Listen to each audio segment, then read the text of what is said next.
DTV KPM.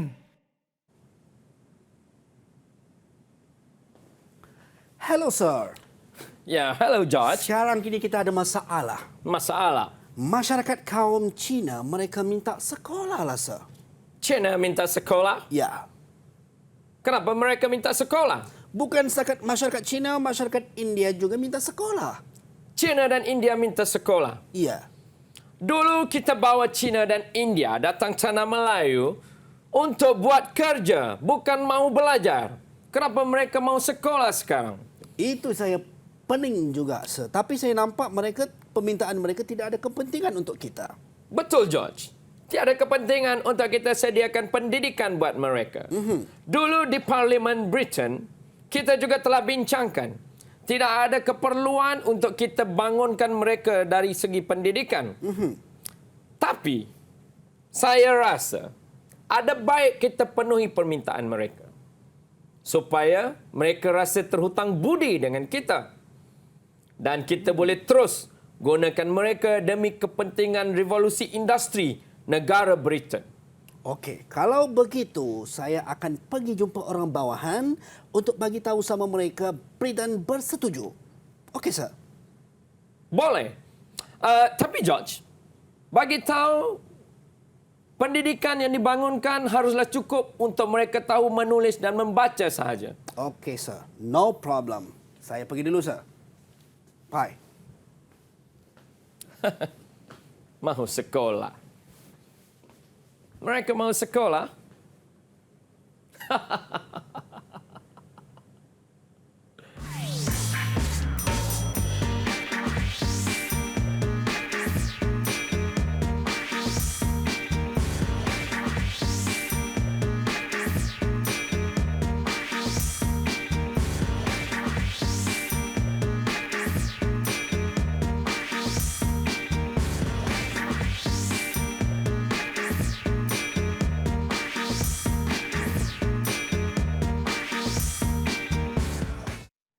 Assalamualaikum dan salam sejahtera. Anda sedang menyaksikan Mendengar Rendah di DTV KPM bersama dengan saya Azhar Hilmi. Apa khabar kepada anda semua? Saya doakan moga semuanya sihat selalu, sihat sentiasa insya-Allah. Untuk hari ini kita nak teruskan pembelajaran kita mata pelajaran sejarah bersama dengan guru kita Cikgu Muhammad Ridwan Abdullah Sani daripada Sekolah Menengah Agama Datuk Kelana Petra Makmur, Seremban Negeri Sembilan. Apa khabar cikgu? Assalamualaikum. Waalaikumsalam ya Syekh. George, bukan Syekh. George. Oh, bukan Syekh. Okey cikgu, kita nak teruskan kita punya kelas hari ini. Tapi kita tidak berdua cikgu. Ya. Kalau setiap kali berdua akan ada yang ketiga. Kita Pasti. ada jurubahasa isyarat kita, Cikgu Muhammad Bukhari Cik Hassan daripada Sekolah Kebangsaan Pendidikan Khas Vocational Shah Alam Selangor. Kalau ada bertiga, bukan bertiga saja cikgu. Betul. Ada lagi yang kawan-kawan saya akan bersama dengan kita untuk hari ini. Mungkin cikgu boleh perkenalkan mereka yang akan bersama dengan kita untuk sama-sama belajar mata pelajaran sejarah cikgu. Silakan. Terima kasih Azhar. Baik ya. Sama-sama, cikgu. Bersama dengan kita ya Azhar, kita ada 4 orang kita bawakan daripada Negeri Sembilan, iaitu yang pertama kita ada adik Zara Masya. Baik. Adik Zara Masya yang bersama dengan kita. Kita Hai. ada juga bersama dengan kita adalah adik Kristina.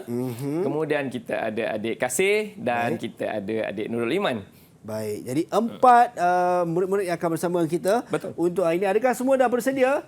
Kalau anda dah bersedia, belanja saya 2 jari macam ni. Ting ting ting ting ting ting ting ting ting ting ting ting ting ting. Okey. Oh, dia belanja macam tu, dia tak nak macam ni, nak macam tu. Okey Yalah, cikgu. kata 2 jari kan. Untuk mata pelajaran sejarah ni apa yang kita nak fokuskan cikgu untuk hari ini? Silakan. Baik, hari ini kita nak fokus kepada, kalau kita tengok dah lama British menjajah negara kita, dan kita nak tengok apakah kesan daripada aktiviti penjajahan British itu kepada negara kita pada waktu itu dan seterusnya sampai ke hari ini. Ya, mungkin kita nak tengok juga signifikan antara game awal tadi dengan apa yang kita nak fokuskan dalam pembincangan kita. Silakan cikgu. Baik, kalau kita tengok kita nak belajar hari ini tentang kesan daripada kependudukan British di negara kita, dan seperti mana yang umum kita ketahui bahawa British datang itu adalah kerana kepentingan ekonomi negara mereka. Iaitu kalau kita tengok ada 3 perkara yang menjadikan mereka datang ke rantau Asia Tenggara ini, iaitu gold, glory dan apa satu lagi? Kalau saya ingat gold, glory tadi. Gold, glory dan G tu saya tak tahu. Baik, kita tunggu jawapan dia dekat ujung nanti. Okey, Baik. 3G. Jadi kita tengok kepada goal itu tadi. Jadi Okey. goal itu adalah yang utama kerana kita tahu ketika ini mereka sedang mengalami revolusi industri. Baik. Dan mereka perlukan sumber demi memenuhi keperluan di negara mereka. Jadi sudah pasti aktiviti ekonomi merupakan perkara yang utama mereka lakukan di negara kita pada ketika itu. Okey, kalau kita tengok di antara perkara yang mereka lakukan untuk menguasai dan memonopoli adalah dengan campur tangan ke dalam pentadbiran negara. Baik. Campur tangan dalam pentadbiran negara ini tadi menyebabkan keputusan yang dibuat oleh kerajaan pada ketika itu, yang mana kita ada kerajaan kita. Kerajaan ketika itu akan dipengaruhi oleh mereka supaya boleh bagi kepentingan kepada mereka. Baik. Kita nak tanya terus kepada murid-murid di atas talian. Okey. Kalau murid-murid tahu, sebenarnya apakah sumber yang dicari ataupun diusahakan oleh pihak British di negara kita pada ketika itu? Siapa nak jawab? Baik, siapa yang nak jawab? Saya. Ya, sila. Silakan Apa Kasih. sumber yang pertama kasih? Sumber pertama adalah biji timah. Biji timah. Betul Azhar. Mereka nak dapatkan biji timah. Okey, bukan Fatimah tapi biji Biji timah. timah. Biji timah Okey, Okey, cikgu. yang kedua. Okey, siapa nak kongsikan sumber yang kedua? Ada? Selain daripada biji timah, apa lagi yang diusahakan oleh British di negara kita pada waktu itu? Baik, saya nampak Zahra macam nak jawab. Zahra macam nak jawab mungkin boleh cuba Zahra? Baik, silakan Zahra. Yang kedua kita ada ladang getah. ladang getah. Sebenarnya bukan kita ada ladang getah, tetapi British mengusahakan ladang getah di tanah kita. Okey. Jadi biji timah tadi dengan ladang getah tadi. Ya, ini adalah dua komoditi yang paling besar. Baik. Yang amat diperlukan oleh hegemoni seperti Britain untuk memenuhi keperluan revolusi industri di negara mereka. Ini adalah konsep dan fakta yang jelas yang membawa murid-murid untuk faham kenapa British datang, dan inilah yang menjadi titik punca kepada apa yang berlaku pada waktu itu sehinggalah kesannya membawa kepada masyarakat Malaysia hari ini. Jadi kalau kita tengok apa kesan dia? Kita tak nak cerita yang awal-awal. Itu kita cerita dekat episod yang lepas dulu. Tapi kita nak cerita dekat kesan dia. Baik, kita tengok kemajuan ekonomi British. Jadi British telah bertapa, mereka telah bangunkan ekonomi di negara kita ni. Jadi membawa kesan dengan membina sistem pengangkutan untuk bawa ni tadi dua komoditi tadi, iaitu biji timah dan getah. Dan kita faham bahawa penguasaan mereka di tanah Melayu ada beberapa lapisan. Pertama, mereka menguasai dengan membentuk unit pentadbiran negeri-negeri selat. Yang kedua, mereka membentuk pentadbiran negeri-negeri Melayu bersekutu. Nanti kita akan tengok dalam peta sebenarnya negeri selat dan negeri Melayu bersekutu ni rupanya dekat-dekat je. Baik, kita tengok. Baik, cikgu. Baik, British dah bina jalan raya, bina landasan kereta api untuk membangunkan ekonomi mereka ini tadi. Jadi, alang-alang telah disebut oleh Zahra Masya dan Kasih tadi. Mari kita tengok. Kalau mereka boleh cuba namakan tempat-tempat yang kamu tahu yang merupakan tempat British melombong biji timah suatu ketika dulu. Siapa nak jawab? Baik, siapa yang nak jawab? Silakan. Apa nama tempat dia? Okey. Ya, Iman. Iman, silakan Iman. Sungai Lembeng Pahang. Sungai Lembeng Pahang, dia buat apa kat situ? Apa komoditinya? Dia melombong tanah. Melombong tanah. Biji timah, Lombong Iman. Melombong tanah, dia nak bawa ke mana tanah tu? Dia lombong tanah dulu untuk cari biji timah. Untuk cari biji timah. Itu tadi Iman cakap macam tu lah tadi. Dia nak cakap macam tu. Baik, berita diterima. Berita diterima. Sungai Okey. Lembing Pahang. Betul cikgu Okey, tak apa. Kita tengok dulu. Okey, dia sebut tadi satu Sungai Lembing. Okey, lain tempat lain. Ada lagi? Ada lagi tak? Siapa lagi yang nak beritahu? Okey, kita dapat satu Sungai Lembing. Baik, siapa yang nak jawab? Ada lagi tempat lain selain daripada Sungai Lembing? Nampak macam Kristina nak menjawab. Zahra dah silakan. angkat tangan tu. Bagi dia, Zahra. Baik, Sila. Zahra silakan. Kelang Selangor. Kelang Selangor. Kelang Selangor. Kelang Okey, Kelang ke Ulu Kelang? Mari kita tengok nanti. Okey. Lagi tempat lain lagi? Kat mana? Malaysia. Kat mana? Sungai Ujong. Sungai Ujong. Bukan Kuala Sungai. Sungai Ujong. Okey, tak apa. Tak apa, kita teruskan. Okey, lain. Tempat yang lain lagi. Yang ada yang dekat Teluk Intan. Teluk Intan. Teluk Intan. Okey, pandai dia orang sebut ni. Sebut apa tadi? Sungai Lembing. Sungai Lembing. Sungai Ujong. Sungai Ujong. Kelang. Kelang dia Kelang, sebut. Selangor. Lepas tu Teluk Intan. Mari kita tengok. Dia tahu tak dekat mana tempat yang dia sebut ni tadi? Okey. Mari kita tandakan dekat situ. Kita Baik. mulakan dengan Iman tadi. Saya dia tandakan, kata- cikgu, boleh. Okey. Jadi kita tengok dekat peta yang ada dekat Abang Azhar ni, kita tengok dekat mana. Okey Iman, dekat mana kedudukan Sungai Lembing ni? Negeri yang mana Iman? Negeri Pahang. Negeri Pahang. Negeri Okey. Pahang. Okey, kita tengok dekat peta di manakah kedudukannya. Okey. Negeri Pahang. Okey, kita tengok pada Abang Azhar. Okey, Pahang dekat mana kedudukannya dia? Di daerah mana? Dekat kawasan mana? Dekat mana? Dekat Mungkin mana? menghampiri Kuantan ke? Ya. Ataupun menghampiri Negeri Sembilan ke? Jeng. menghampiri Kelantan dan Negeri Sembilan. Kelantan dan Negeri Sembilan. Ui, utara selatan tu. Jangan sana. Itu paling selamat ni. Kat mana Iman? Okey. Jeng.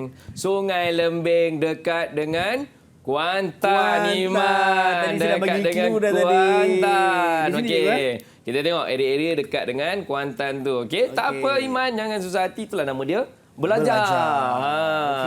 Okey. Seterusnya. Tadi siapa yang sebut Teluk Intan tadi? Teluk Intan. Okey.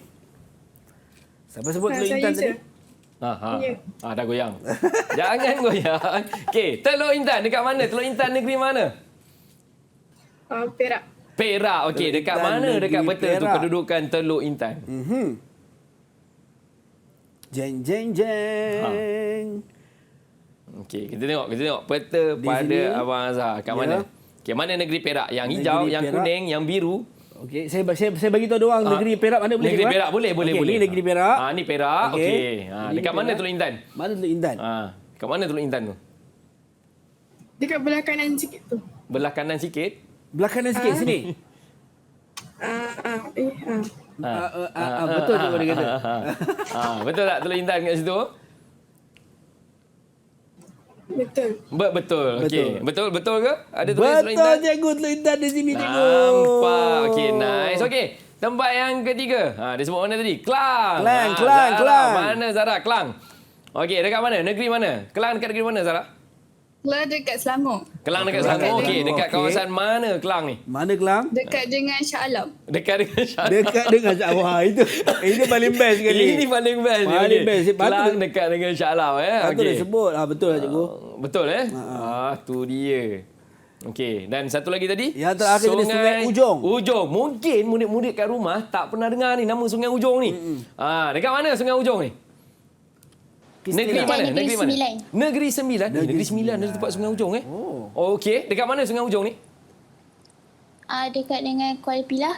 Dekat dengan Kuala Pilah. Dekat dengan Kuala Pilah. Dekat dengan Kuala Pilah. Kat mana? Dekat dengan Mambau. Dekat dengan Mambau.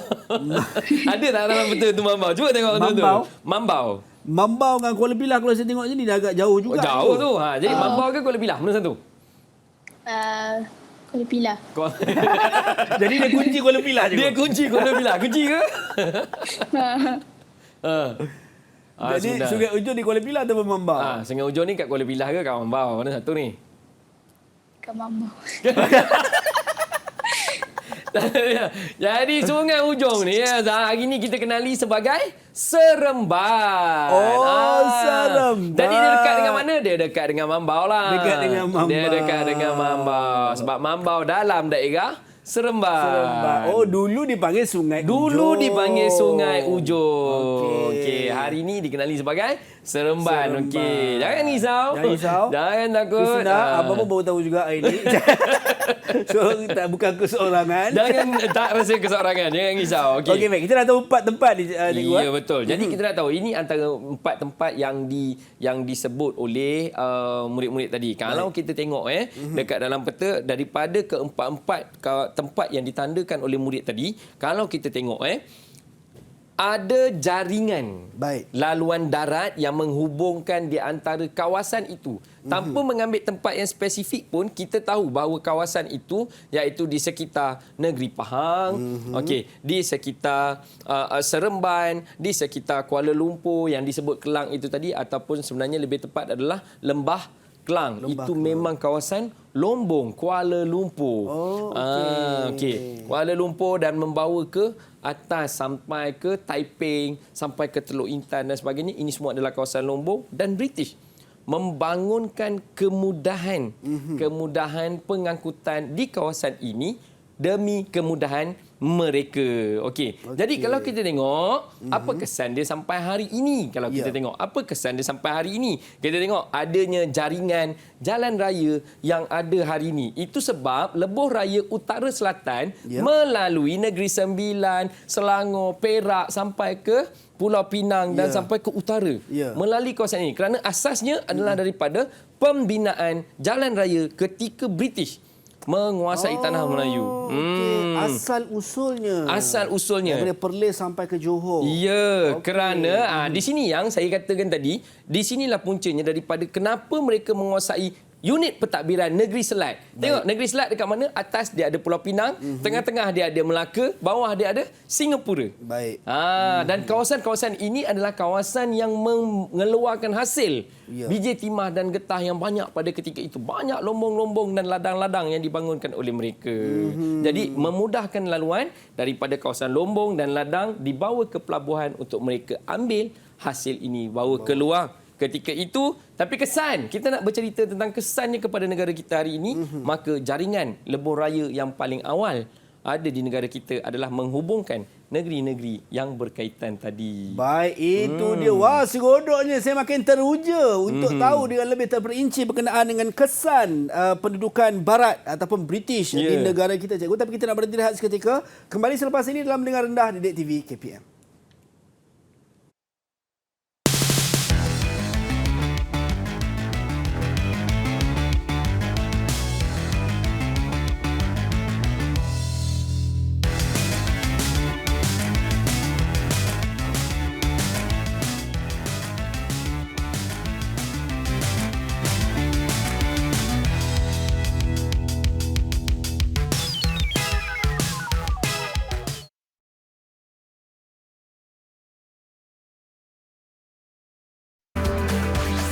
Didik TV KPM. Kesan pentadbiran barat di negara kita adalah topik perbincangan yang kita akan bincangkan hari ini untuk mata pelajaran sejarah dalam Mendengar Rendah bersama dengan saya Azhar Hilmi, dan guru yang akan berkongsi dengan kita adalah Cikgu Muhammad Ridwan Abdullah Sani daripada Sekolah Menengah Agama Datuk Kelana Petra Makmur Seremban Negeri Sembilan, dan jurubahasa isyarat kita Cikgu Muhammad Bukhari Cik Hassan daripada Sekolah Kebangsaan Pendidikan Khas Vocational Shah Alam. Baik, rakan-rakan saya di Google Meet, adakah anda semua dah bersedia? Ting ting ting ting ting ting. Semua dah bersedia. Baik cikgu, kita teruskan. Silakan. Baik, kita terus. Baik cikgu. Kalau kita tengok tadi kita cerita tentang, kita nampak macam mana dia menghubungkan di antara satu tempat dengan satu tempat, di antara satu kawasan yang dikuasai oleh British dengan satu kawasan yang lain. Menguasai itu maksudnya pasti ada sumber yang dieksploitasi di situ. Baik. Sama ada sumber semula jadi biji timah atau sumber yang mereka bangunkan seperti ladang getah. Tapi sebenarnya kalau kita lihat pada waktu itu tidak ada komoditi lain yang lebih penting bagi mereka ini untuk memenuhi keperluan revolusi industri di negara mereka. Mereka perlukan getah sebab mereka dah mula buat kereta. Mereka perlukan biji timah kerana juga mereka dah mula buat kereta. Industri pengetinan makanan segera dan sebagainya telah bermula. Jadi tadi kita cerita tentang dekat dalam ataupun perhubungan yang dekat. Kita bolehlah guna perhubungan jalan darat. Okey, jadi kita nak tengok selain daripada jalan darat, ada tak laluan lain ataupun jenis pengangkutan lain yang dibangunkan oleh British pada ketika itu? Saya nak tanya kepada murid di atas talian. Baik. Silakan, ada ke tak ada? Ada. Ada. Aduh. Apa? Pengangkutan udara dan laut. Pengangkutan udara dan laut. Pengangkutan udara dan laut. Maksudnya selain daripada jalan darat, British juga telah membangunkan lapangan terbang dan juga perlabuhan. Perlabuhan ni memang kita dah tahulah. Betul. Sebab mereka nak bawa balik daripada tanah Melayu, daripada Malaysia, bawa balik ke negara mereka, memang gunakan kapal laut lah. Ya. Tetapi untuk pengurusan mereka, mereka perlukan jalan udara untuk laluan yang lebih cepat. Mari Baik. kita tengok pengangkutan udara dan laut. Baik, cikgu. Siapa tahu, saya nak tanya murid-murid di atas salian, siapa tahu di manakah lokasi-lokasi lapangan terbang yang ada di Tanah Melayu ketika itu? Ketika itu bukan lapangan terbang hari ini, KLIA semua orang tahu. Ya. Yang ketika itu.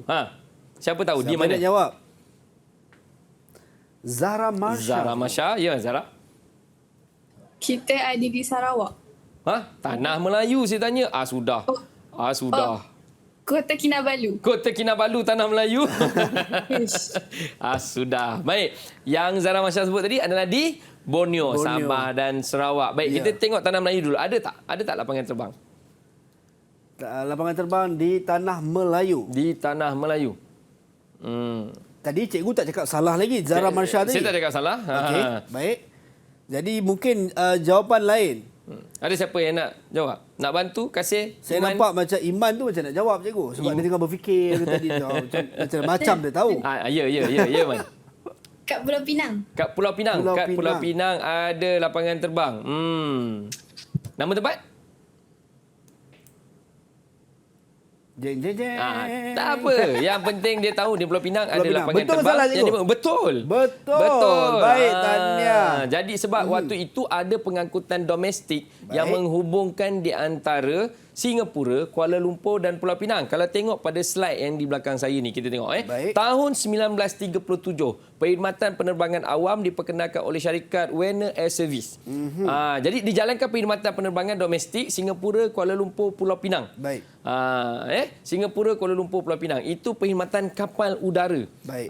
Dan pada 1890 pula, syarikat Strait Steamship ditubuhkan di Singapura dan sediakan perkhidmatan kapal wap untuk susur pantai, bawa bekalan makanan, buruh dan jentera untuk perlombongan biji timah. Jadi itu di Semenanjung memang dah ada. Memang dah ada. Baik, Okey. Sekarang baru kita pergi kepada yang Zahra cakap tadi. Iaitu di Sarawak. Okey. Di mana kat Sarawak tu, Masya? Silakan Marsha. Ke Kristina. Dekat Sibu. Betul, Zahra. Dekat Sibu, Okey, Sibu. dekat Sibu. Okey. Lain di Sabah? Di Sabah mungkin Kristina ke Kasih nak jawab? Ada tak kat Sabah? Jeng. Okey. Masih lagi syarikat Strait Steamship tadi Ya. menjadi wadah kepada pergerakan kapal dan kita tahu sampai ke hari ini pun contohnya di Sarawak masih lagi menggunakan perkhidmatan pengangkutan air dan udara lebih utama daripada darat untuk menghubungkan daripada kawasan-kawasan tertentu, apatah lagi 80 ke 100 tahun yang lepas tu, bahkan lebih daripada 100 tahun yang lepas. Sudah pastilah ianya lebih penting daripada hari ini. Kalau kita tengok Bandar Kuching, Bandar Kuching, perkhidmatan perkapalan disediakan oleh Singapura dan Sarawak Steamship Company. Pada tahun 1924, perkhidmatan kapal terbang air menghubungkan Bandar Kuching dan Singapura telah pun memulakan perkhidmatan dia. Kapal terbang air ni, Azhar tahu macam mana? Itu yang boleh landing ke atas Landing air atas tu. air tu, Jadi SBUB juga, Syarikat Berperniagaan Utara Borneo, majukan sistem pengangkutan air 1890. Dia lagi awal daripada Sarawak tadi. Syarikat Perkapalan Strait Steamship memulakan perkhidmatan angkut barang dan penumpang di Sabah. Baik. Jadi hasil daripada itu, maka apabila dah adanya pengangkutan air, dah adanya pengangkutan udara, pastinya ada lapangan terbang dan adanya perlabuhan. Baik. Kalau kita tengok, kita tengok di negeri-negeri Melayu, kemudahan perlabuhan. Okey, kita ada pelabuhan-pelabuhan seperti Pelabuhan Kelang lah yang kita tahu hari ini, dan kita ada pelabuhan di Pulau Pinang, dan Pelabuhan Kelang tu sebenarnya antara yang lama. Okey. Dan ada yang kita panggil Port Klang. Itu sebab namanya Port Kelang. Tapi ada port yang hari ini kita nampak fungsinya dah tak seperti port ketika itu. Tapi lebih kepada tempat pelancongan. Apa dia? Baik. Port Dickson? Port Dickson. Port Dickson. Kalau kita tengok sebenarnya masih ada tinggalan laluan kereta api yang menghubungkan daripada Sungai Ujong atau Seremban hari ini ke Port Dickson, tetapi tidak lagi digunakan hari ini. Digunakan hari ini. Jadi itu bermakna suatu ketika dulu ianya satu laluan penting. Sampai ada satu kampung di tengah-tengah laluan antara Seremban dan Port Dickson digelar Kampung Stesen. Oh, okey. Ah. Cikgu, betul ke saya kalau saya salah? Port Dickson pun asalnya daripada pegawai British nama Dickson yang Betul. memulakan port di situ. Betul, yang juga? memulakan port di situ. Betul. Tidak dinafikan. Jadi kalau kita tengok peningkatan ekspor biji timah seperti mana yang ada pada slide saya. Ya. Dan getah menjadikan pelabuhan Pulau Pinang, Kuala Sepetang, Port Well, Port Dickson di Melaka, Port Dickson, Melaka, Singapura dan Klang, Port Swettenham sebagai bandar pelabuhan penting di Tanah Melayu, dan bandar ini ada sampai Sekarang. hari ini. Kita tengok di Sabah pula. Baik. Di Sabah ni lagi istimewa. Munculnya pelabuhan penting seperti Labuan, Kota Kinabalu, Tawau, Lahad Datu dan Sandakan. Serta Sarawak munculnya pelabuhan-pelabuhan di Kuching, Rajang, Bintulu dan Miri. Baik, kita teruskan kepada murid di atas talian kita. Baik juga. Tadi dia sebut Kuching, Aha. dia sebut apa-apa semua. Okey, mari kita secara sepintas lalu. Baik. Okey. Kita minta dia tunjukkan. Baik, Masya. Dia sebut Kuching daripada tadi. Dekat mana Kuching, Masya? Kita tandakan pada peta yang di sebelah Baik. Abang Azhar. Saya akan tandakan, cikgu. Okey, terus. Dekat mana Kuching, Masya? Okey. Jangan cakap kat ubah dah, cikgu. Kucing. Baik, kita berada di Sarawak sekarang. Jadi, di mana Kuching? Okey. Mana? Dekat ujung ke? Dekat pangkal ke? Di manakah Kuching? Ni, cikgu. Dekat bawah ni? Dekat tengah-tengah. Dekat tengah-tengah? Bukan dekat ujung ni, Masya? Kuching? Ni dia tulis Kuching. Ya, betul. Ya, betul. Baik, kita terus. Jangan risau. Okey, Tak apa. betul, Itu namanya belajar. Okey. Betul. Kuching. Di bawah. Baik. Tadi saya dengar ada yang sebut Sibu. Betul, cikgu. Saya pun dengar tadi, cikgu. Saya dengar ada yang sebut Sibu. Siapa sebut Sibu tadi? Siapa sebut Sibu tadi? Sibu, Sarawak. Dia tak nak mengaku saya sebut. Kasih. Tandakan dekat saya dekat mana Sibu, Kasih. Jeng, jeng, jeng. Sibu dekat Dekat mana? Atas, tengah, bawah? Kiri, kanan. dekat atas tu. Dekat atas ni. Ni Labuan ni. Ni Brunei ni. Kat mana? Bawah-bawah. Kat bawah. Dia ada, dia tulis bahagian Sibu. Sibu. Jadi di sini, cikgu. Betul. itu tu. Bahagian Sibu. Terima kasih, Kasih. Jadi saya tanda di sini, Terus cikgu. tandakan dekat situ. Okey. Sibu. Okey, yang terakhir. Yang ini paling popular ni. Kota Kinabalu. Di mana Kota Kinabalu? Dia mestilah dekat Sabah. Dekat Sabah, bukan dekat Melaka.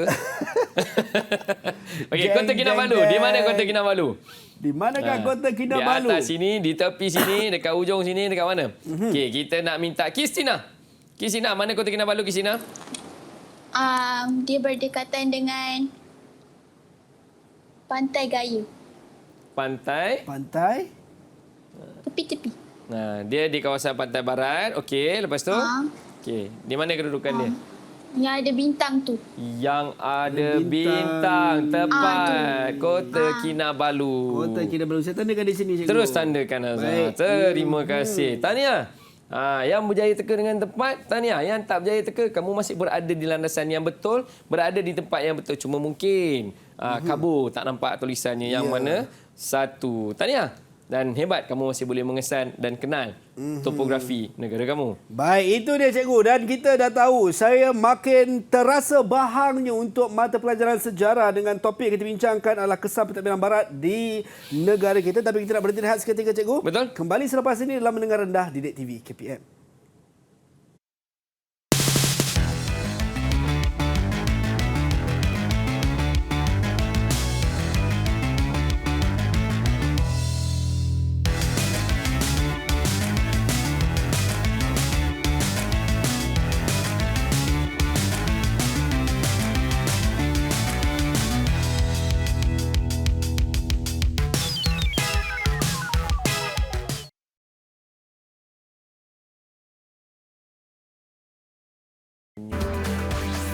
Didik TV KPM.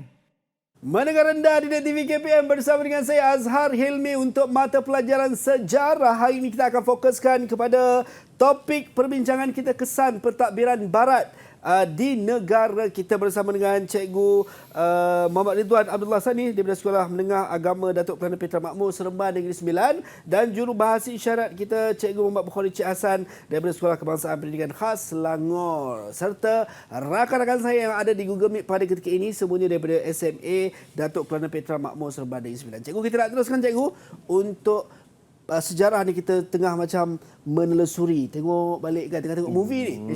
Betul.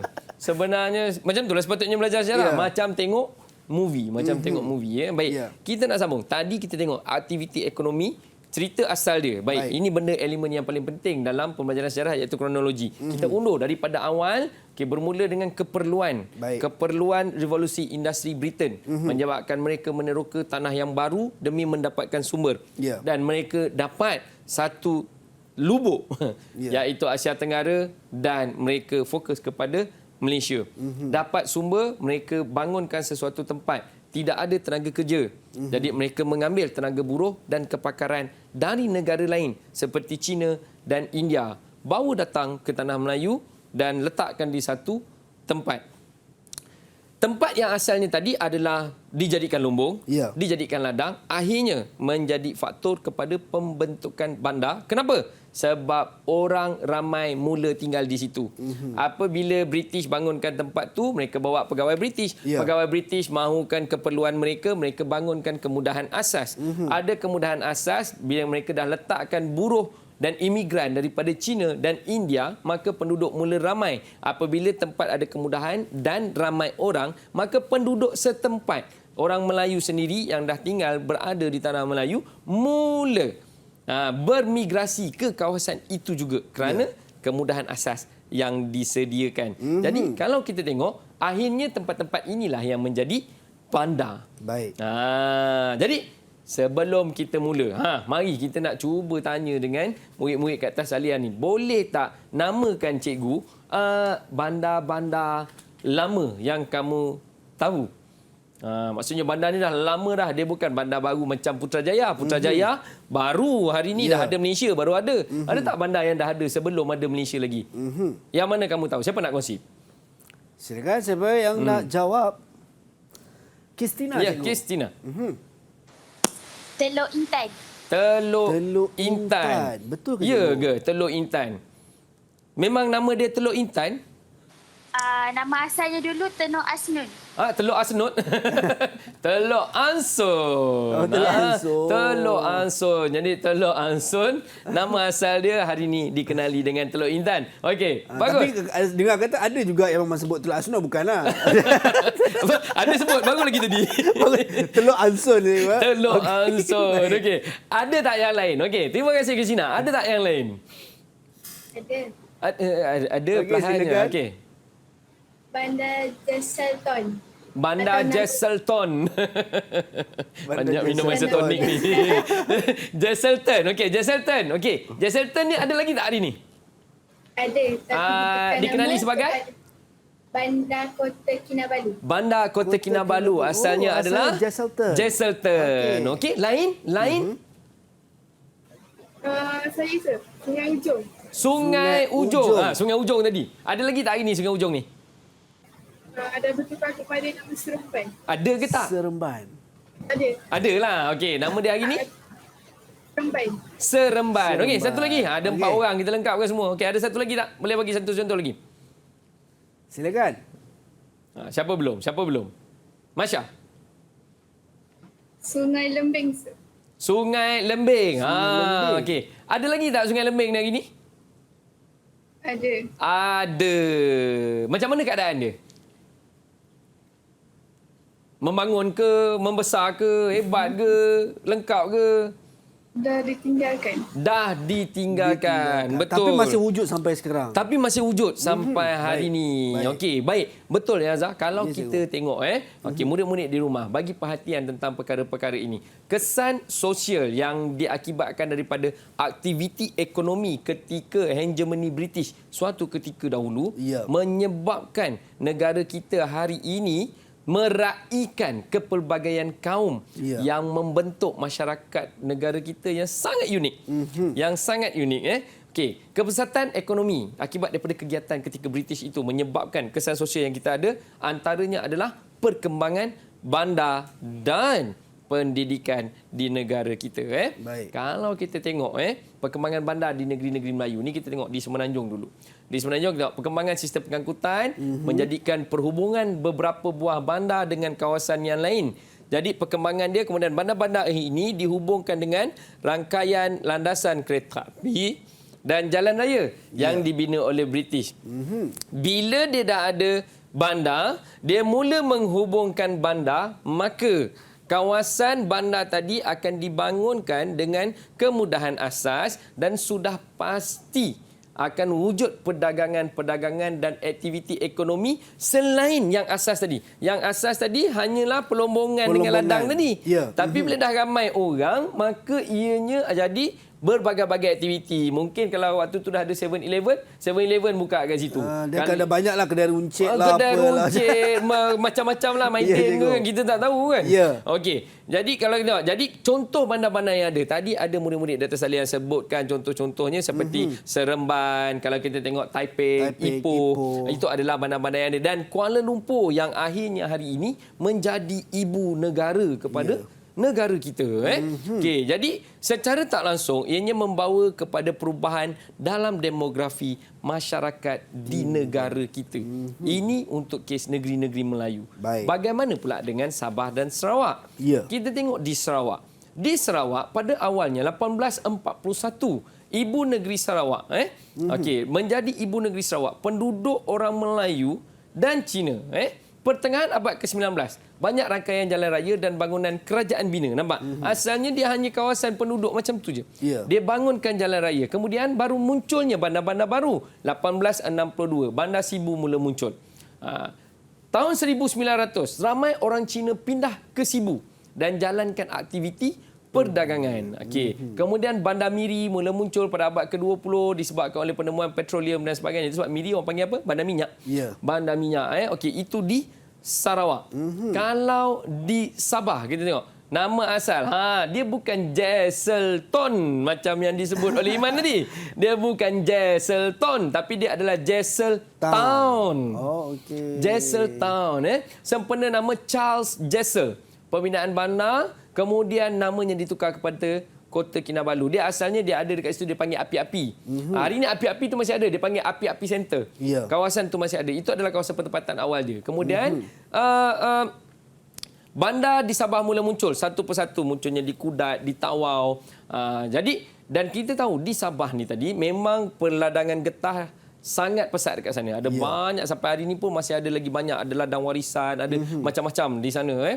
Dan menyebabkan pembinaan landasan kereta api memberi sumbangan besar kepada kemajuan Jesselton tadi. Baik. Jadi perkembangan ekonomi, pertambahan bilangan penduduk, penghijrahan penduduk daripada luar bandar ke bandar.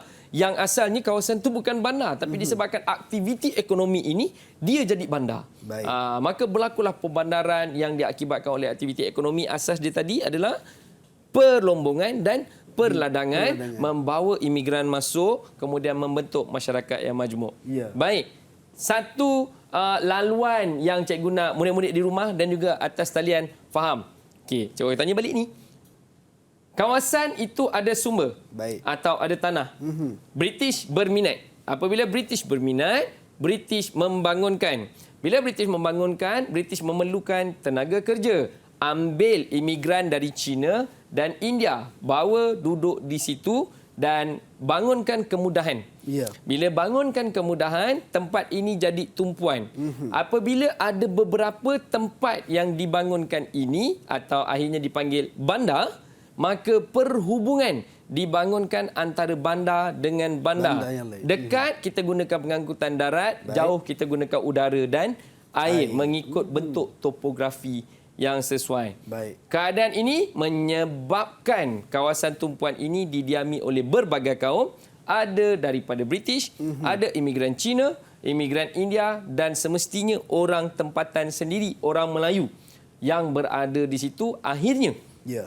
membentuk satu demografi masyarakat Malaysia. Itu dia. Okey. Jadi itu yang kita tengok Azhar. Kalau kita tengok sebenarnya yang melihat kepada perkara ini adalah British. Ya. British yang bawa benda ni. Jadi dia nampak ada potensi dan mereka buat. Kenapa tidak kita yang mesti menghargai sumber yang ada di negara kita? Betul. Supaya kita yang bangunkan tanpa memberi peluang dan kesempatan kepada orang luar untuk memonopolinya. Lebih baik kita yang bangunkan. Betul tak Azhar? Betul cikgu. Tapi borak-borak juga saja je nak bagi kan. Kita tengok, ingat tak apa yang saya cakap tadi? Okey, seorang saya nak minta murid atas talian. Cuba jelaskan semula bagaimana pembentukan masyarakat Malaysia tadi bermula daripada kosong. Siapa yang nak cuba? Jeng jeng jeng. Ya, semua dah mula buat. Antara Zahra Marsha, Kasih, Kristina dan juga Iman. Siapakah yang nak jawab? Saya kira sampai 5 je. Tak ada volunteer, kita tunjuk je Azhar. 1, 2, Duk-dap, duk-dap, 3. duk-dap. Tak ada anak volunteer. 4. Kasih, tolong jelaskan pada saya. Okey, silakan Kasih.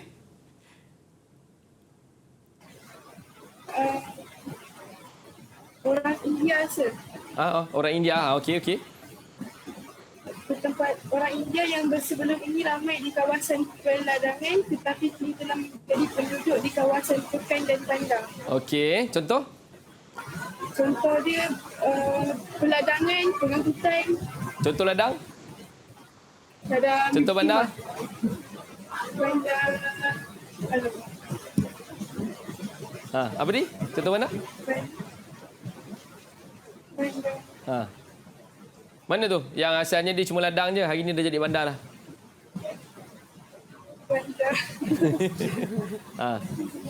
Dia lupalah tu tempat dia Seremban. Seremban, Sungai Ujong lah, Sungai Ujong. Sungai Ujong. Dulu kan banyak ladang. Sekarang ni pun banyak ladang dekat Seremban kan.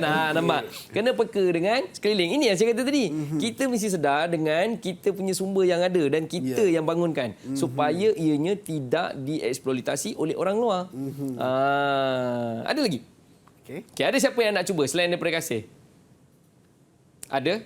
Nampak macam Zahra nak cuba dah cikgu. Zara nak cuba. Cuba Zara. Last Zara, cepat.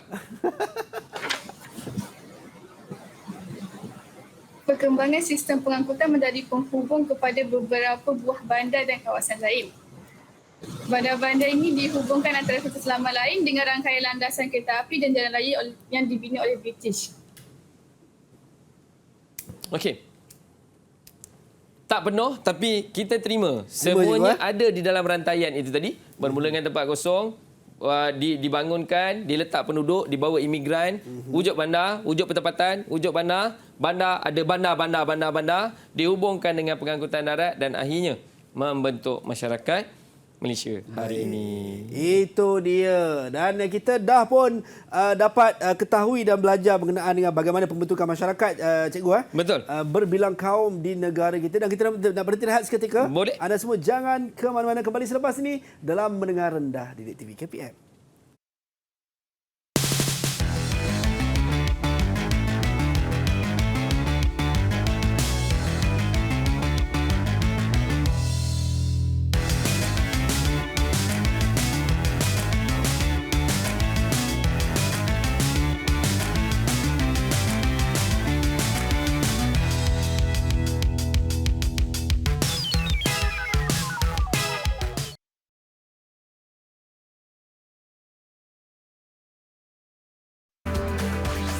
Didik TV KPM.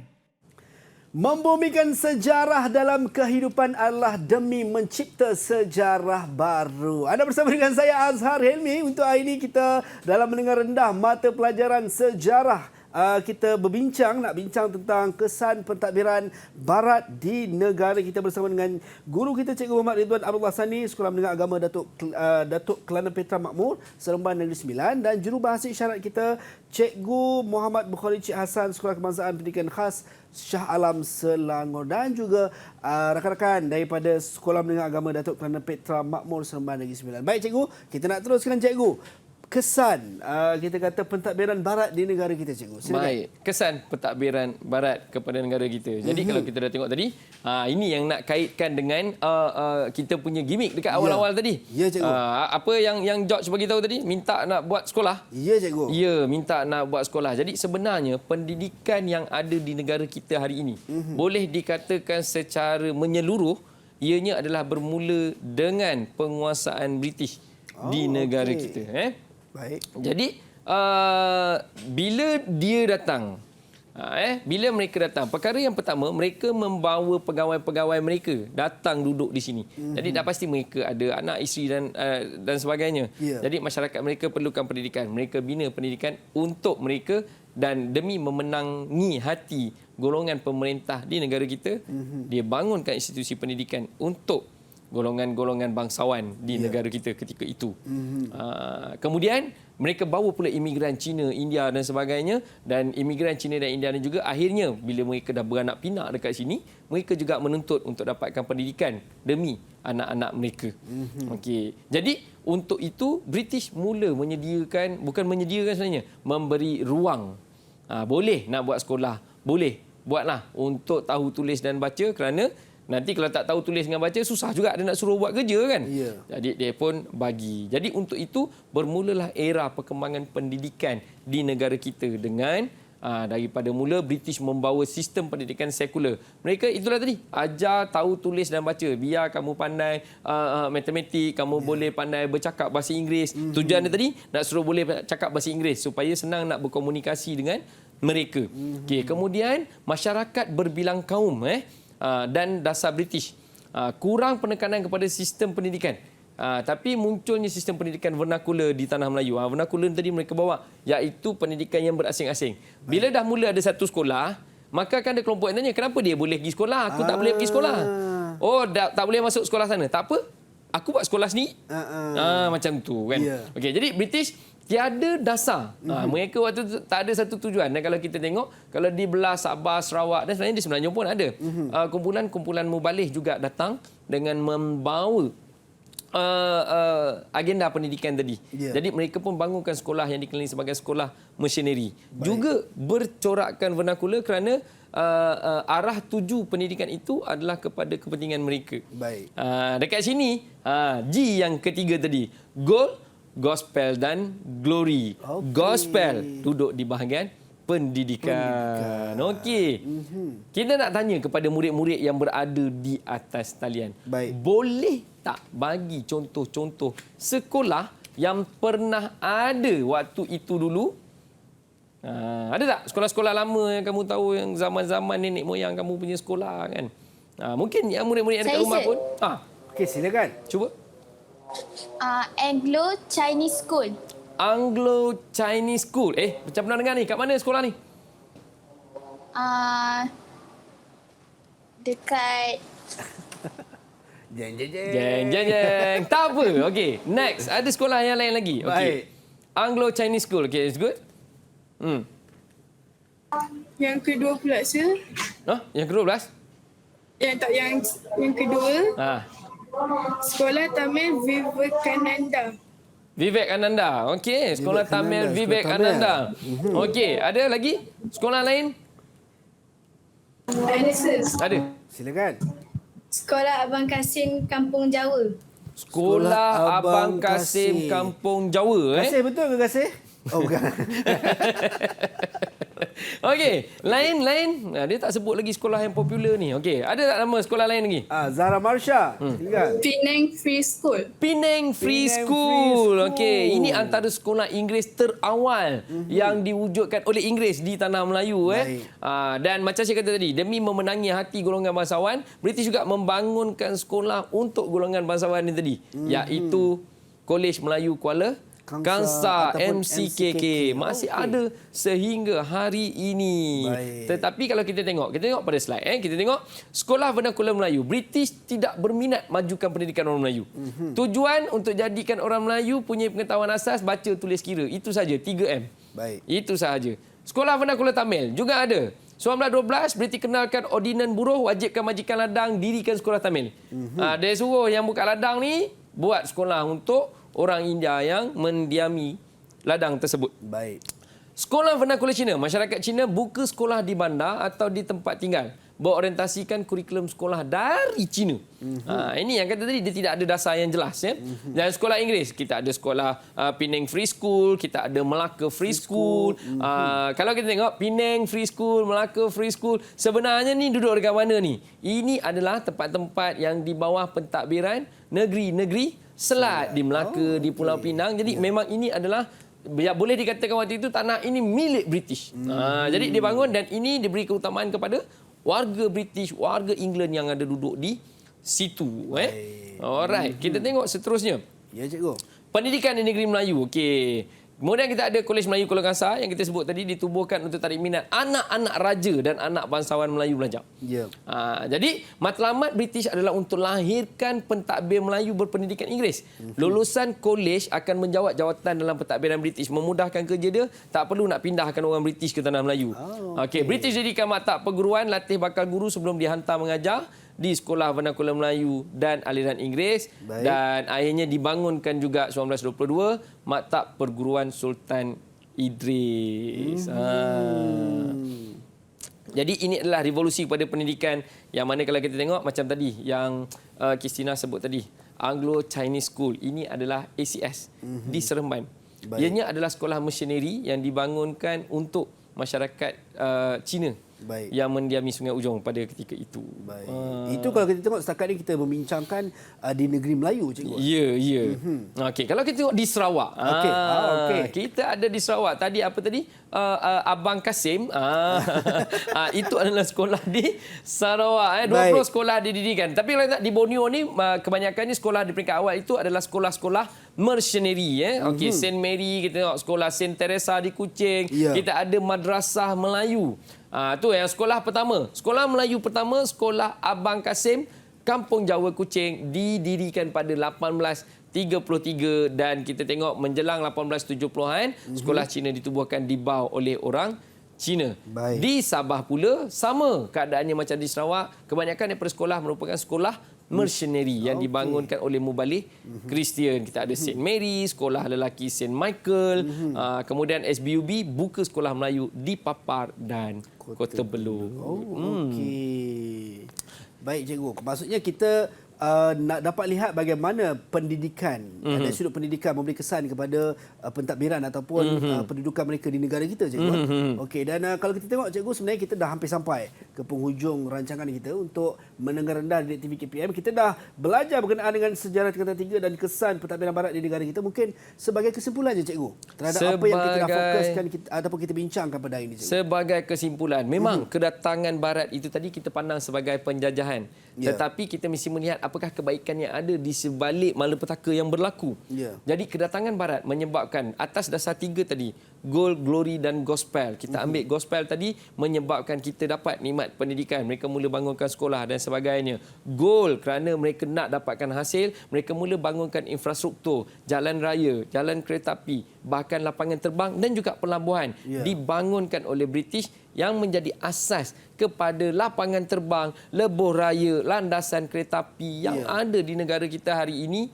Dan yang paling penting, kita mestilah peka terhadap apa yang ada di sekitar kita dan mencontohi apa yang telah berlaku, mengambil iktibar supaya kita dapat sesuatu yang lebih baik ini. Contohnya, negara kita membangunkan ECRL. Kalau dulu dibangunkan laluan kereta api di sebelah pantai barat, hari ini kita menyedari kegemilangan yang boleh dicapai jika kita ada satu lagi laluan di sebelah pantai timur. Itulah yang terbaik daripada pelajaran sejarah. Baik, itu dia. Dan cikgu, bagaimana prestasi keseluruhan kalau kita tengok murid-murid kita, ke-4 murid tadi, sepanjang kita bersiaran ni, bagaimana prestasi mereka, cikgu? Sebenarnya prestasi mereka sangat baik. Susah kita nak jumpa murid yang macam ni. Walaupun jawab tak berapa tepat, tapi mereka terus berusaha untuk menjawab dan terus minat untuk menimba ilmu. Ini yang terbaik yang kita cari, Azhar. Itu dia, cikgu. Dan mungkin untuk murid-murid di rumah nak jadi yang sangat baik dan terbaik seperti murid-murid kita di Google Meet juga, bagaimanakah caranya, cikgu? Mungkin, kalau bukan mungkin, pasti nak jadi macam murid-murid kita di atas salian, boleh mengakses bahan-bahan yang cikgu gunakan di Pelantar Delima KPM. Baik, itu dia. Kita nak ucap jutaan terima kasih kepada Cikgu Muhammad Ridwan Abdullah Sani daripada Sekolah Menengah Agama Datuk Kelana Petra Makmur Seremban Negeri Sembilan. Jurubahasa isyarat kita Cikgu Muhammad Bukhari Cik Hassan daripada Sekolah Kebangsaan Pendidikan Khas Shah Alam Selangor. Dan juga rakan-rakan saya daripada Sekolah Menengah Agama Datuk Kelana Petra Makmur Seremban Negeri Sembilan juga yang bersama dengan kita, serta anda yang setia dari tadi sehinggalah sekarang di depan kaca TV. Sampai berjumpa lagi di lain masa dan di lain ketika. Assalamualaikum dan salam sejahtera. Bye-bye.